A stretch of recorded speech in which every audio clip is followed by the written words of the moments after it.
the MCU lure you back into the director's chair? Well, I came back to direct because I really loved the character of Doctor Strange.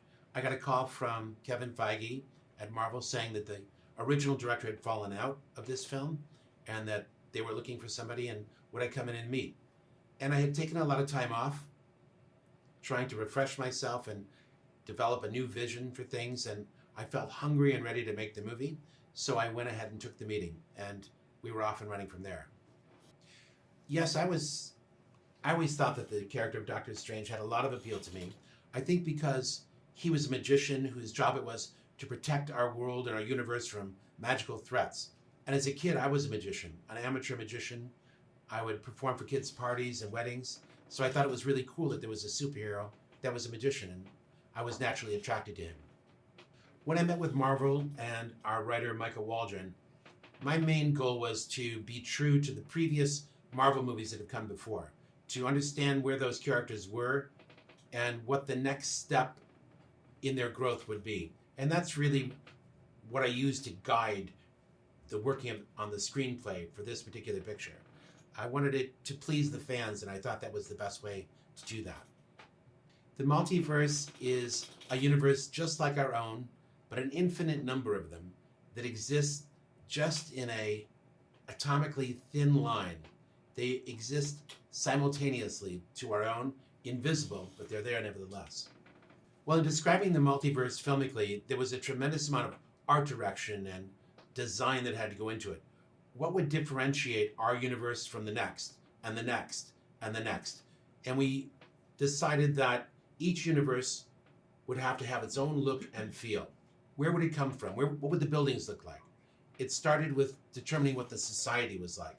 Was it an orderly society? If so, perhaps the buildings would be flatter, less expansive, less dramatic, more orderly. Same with the colors. Maybe that color palette would be toned down in accordance with this orderly world. So we made a lot of decisions in the art department, production design, wardrobe, and photography, the choice of lenses and colors that we would use, what light would be filtered how. And we defined through all these different tools of filmmaking the different looks of the different universes. Most of it was practical builds with props and wardrobe, but the extensions had to be done digitally. Universe building is a much larger job than just world building.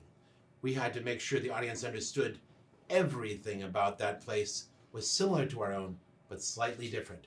So it was always about variations on a theme versus just outright construction of a new place. Yes, the actors came to Multiverse of Madness already having created their characters. Benedict Cumberbatch had created Doctor Strange in both his original Doctor Strange movie and in 6 subsequent Marvel movies. Same with Wanda. She had been in a number of Avengers movies, and also we are following her series, WandaVision. So the actors really knew their characters inside and out, and that was a different job for me as director, because now I didn't have to create them from scratch. I had to do a different job, which was presenting these characters with their altered selves. Because when you go into the multiverse, what you're actually doing is looking into a mirror, seeing either just a backwards version of yourself or a funhouse mirror version of yourself. The fact that these actors knew their characters so well enabled me to do that. They knew that by tweaking just the slightest aspect of their personality would be enough to create an interesting dynamic with their alter self. My experience working with the Marvel filmmakers and crew is fantastic. This is a company that really cares about its characters and the experience of the fan. That's number one. Other companies answer to shareholders. Marvel answers to the fan. That means they put story and integrity of characterization first, and it's a place that any director would want to work. I hope that when the audience goes to see Multiverse of Madness, they really feel as though they've left our universe behind and have taken a wild ride through these other parallel multiverses. I want them to see things they've never seen before, hear things they've never heard, and have a really unique big screen movie experience. If I had to describe the movie in one word, I would say possibilities.